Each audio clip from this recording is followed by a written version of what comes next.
Dizem que se uma mulher perde seu companheiro de forma trágica, ela provavelmente vai querer fazer terapia. Mas se a mesma coisa acontece com um homem, provavelmente ele vai querer se voltar contra a sociedade e mostrar ao mundo a verdadeira dor. Esse é um estereótipo que eu gosto bastante. Um personagem masculino, depois de perder a mulher que ama, se entrega ao ódio e acaba se tornando um vilão. Vilão esse que muitas vezes a gente gosta e entende, porque conhece os motivos dele.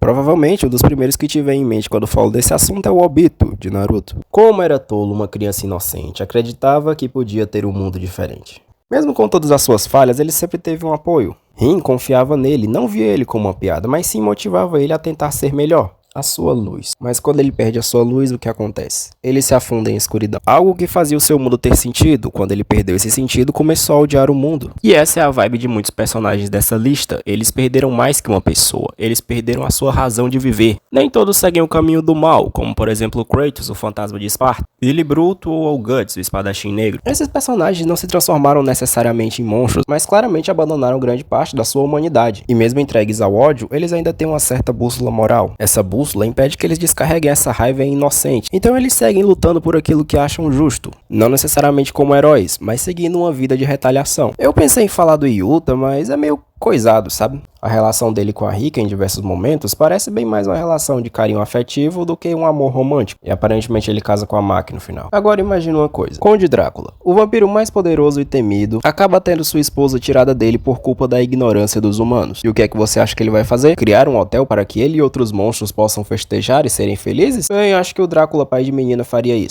Mas o pai de menino, bem, é outra história. Esses personagens, no geral, costumam fazer coisas não muito legais. Mas é comum ver muita gente passando pano pra eles, principalmente depois de saber suas verdadeiras motivações. A Casa, um demônio impiedoso, odiado por muitos por tirar a vida de Rengoku, um dos Hashiras mais queridos, acabou conquistando a empatia do público após sua história de passado ter sido revelada, já que a gente descobre que o que transformou ele em um demônio não foi o sangue do Muzan, mas sim os próprios seres humanos. Após a perda de seu pai, a Casa não tinha um motivo, então ele achou um homem que deu esse motivo. Seu sensei, seu mestre, o acolheu em seu dojo e incumbiu a missão de cuidar de sua filha, porque uma casa se apaixonou. Tava tudo indo bem. O cara que antes era um criminoso e um encrenqueiro, agora encontrou a razão de viver. Ele tinha tudo para se tornar uma pessoa boa, mas não. Por culpa de pessoas ruins, com motivos egoístas, o dojo rival acabou envenenando a água de todos do seu dojo, assim perdendo seu sensei e sua esposa. A Casa perdeu todos que amava. Novamente sozinho, novamente entregue ao ódio, só que dessa vez elevado à milésima potência. Sem enxergar futuro algum, a Casa com suas próprias mãos tirou a vida de 67 pessoas. Os 67 culpados pela perda de sua amada.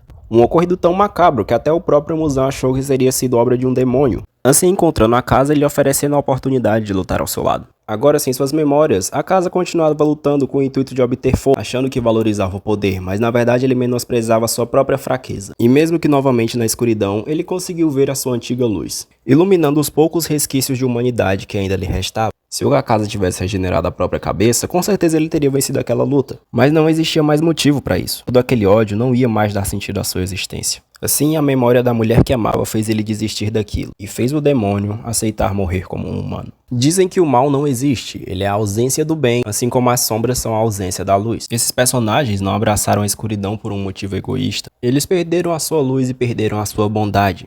Existem alguns casos bastante tristes também, onde o personagem, mesmo perdendo a sua luz, segue apegado a uma memória ou a uma falsa ilusão de trazê-la de volta. Em Miraculous, por exemplo, Cat Noir, tomado pelo poder do Hawkmoth, acaba acidentalmente destruindo tudo, inclusive sua amada. Com a aparição de uma Ladybug de uma outra linha do tempo, ele recupera a esperança. Ele acha que com um desejo poderia fazer tudo voltar ao normal. Acha que poderia consertar tudo. Era só um pouquinho. Tudo poderia ser consertado. Essa mesma esperança assolava a mente do Senhor Frio, um personagem da galeria de vilões do Batman que mantinha sua esposa conservada em uma câmara criogênica com a esperança de um dia trazê-la de volta. Dizem que a esperança é o pior de todos os males, pois é ela que prolonga a tormenta. A não ser que você seja o Ban, que conseguiu trazer a esposa dele de volta.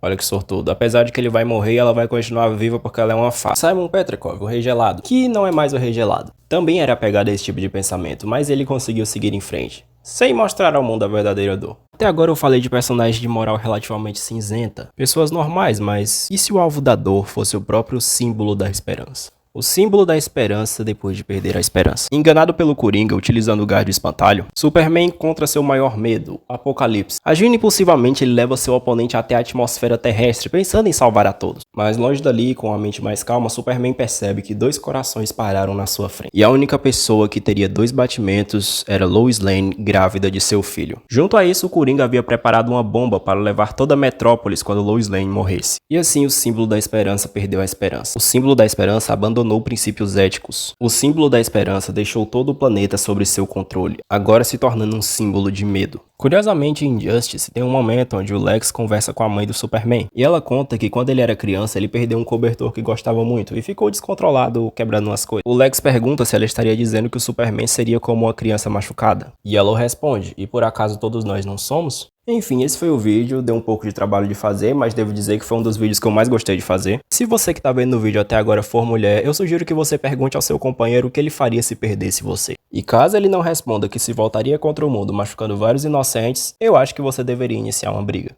E esse foi o vídeo, se você gostou, por favor curta, se inscreva no canal pra ajudar a gente a crescer e Deus abençoe sua vida, meu mano.